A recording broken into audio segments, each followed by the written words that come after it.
With the Toronto Raptors and its fans coming down from the highest of highs we've felt since the 2019-20 season, it's time for us to address the elephant in the room and admit just how important a guy like RJ Barrett is to this team. But before we get into everything, as always guys, please remember to give a like on the video, share with anybody you want to, and subscribe to the channel. I'll greatly appreciate any support you're willing to give. And also give me a follow on Instagram and TikTok at sportsbutcasually. And now let's proceed. Firstly, I don't want to be that guy to be such a negative Nancy, especially after the team had the longest winning streak we've had in the last 4 years and one of the longest we've had in franchise history as well. This team locked in after an embarrassing 1-4 start to go 13-1, which included a 9-game win streak, which should have been a much longer win streak. But unfortunately, the Raptors went into Philadelphia and went against the 76ers and the refs. Trust me, I was there. It was 8-5 at that game.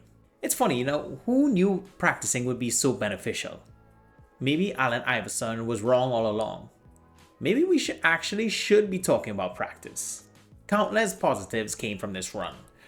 Jakob finally got healthy after dealing with his back issues early on in the season. The bench became really elite, mainly due to the contributions of two guys. First, second year man Jamal Shed, and secondly, I would say arguably the best free agent signing the Raptors have ever made in franchise history, with Sandro Mamukelishvili. I'm pretty sure I pronounced that name correctly. IQ recovered from his terrible start and started to knock down his three-point shot as well. And mainly, new addition Brandon Ingram fit this team like a glove and has delivered us countless memorable moments already. Well, maybe not that one. Finally, Darko's Ted Lasso coaching philosophy started to reap its rewards. And I'll be honest, seeing Grady hit the same pose in those victory team pictures could have fed families. But unfortunately, like all good things, it had to come to an end eventually. And the catalyst for the end wasn't something that you would have expected. After our 9th victory in a row over the Indiana Pacers, where Brandon Ingram hit a game-winner buzzer beater over Pascal Siakam of all people, I know, talk about the irony.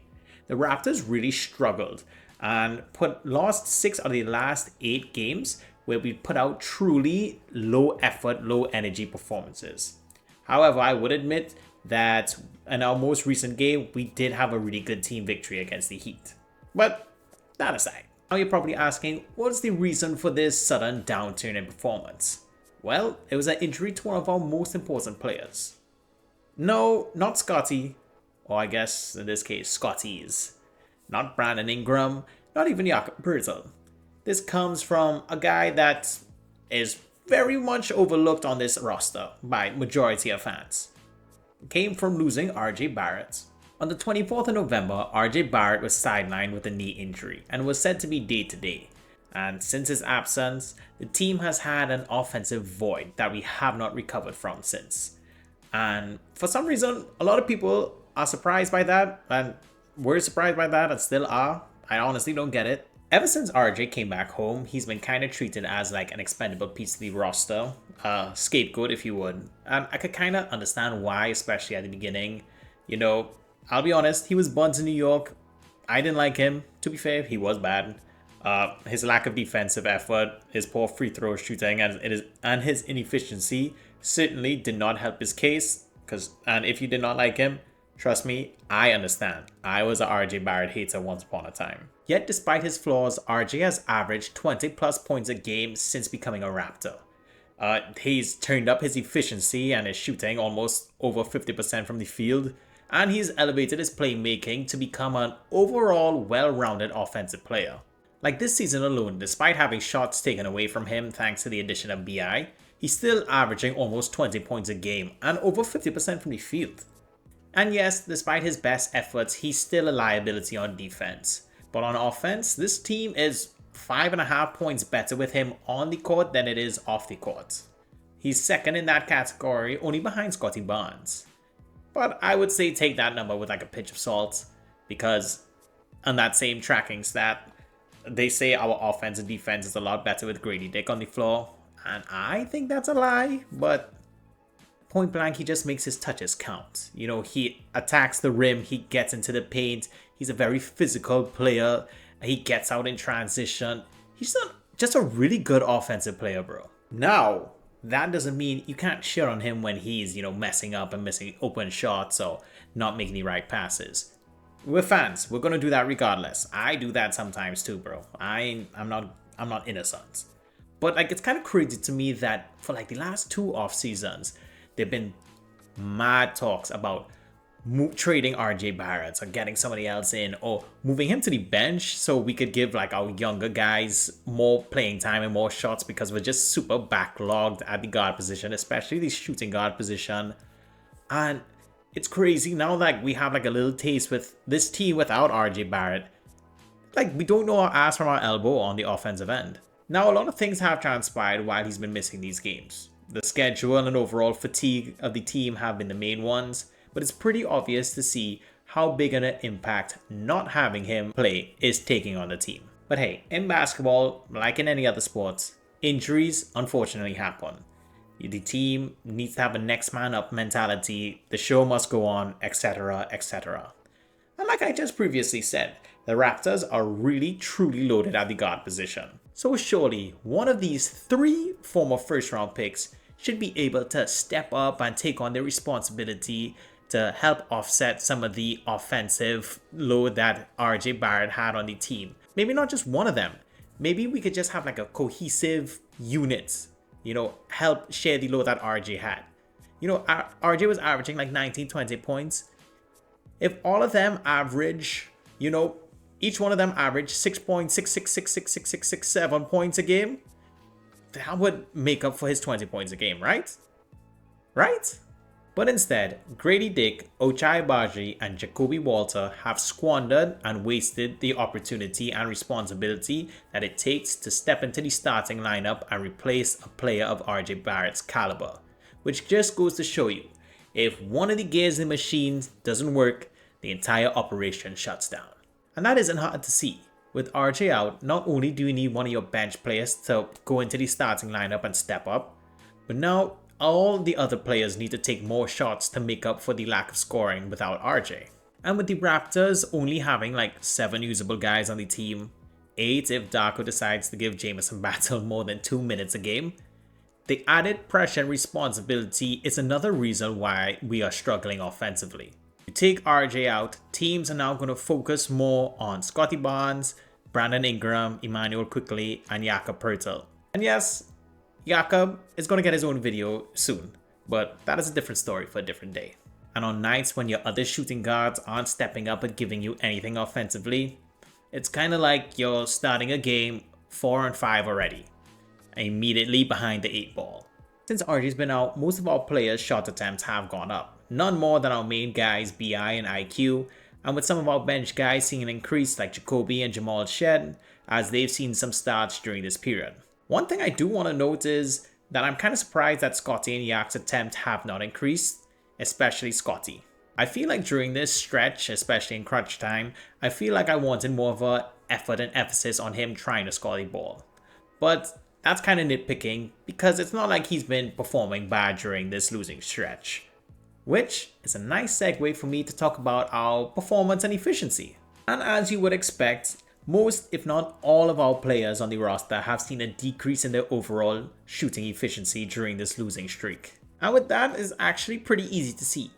If you take more shots but make those shots less frequently, it's understandable how the Raptors offense has plummeted. So to answer the most important question, is RJ Barrett really that important to the Toronto Raptors? Yeah, he is. Thanks for watching.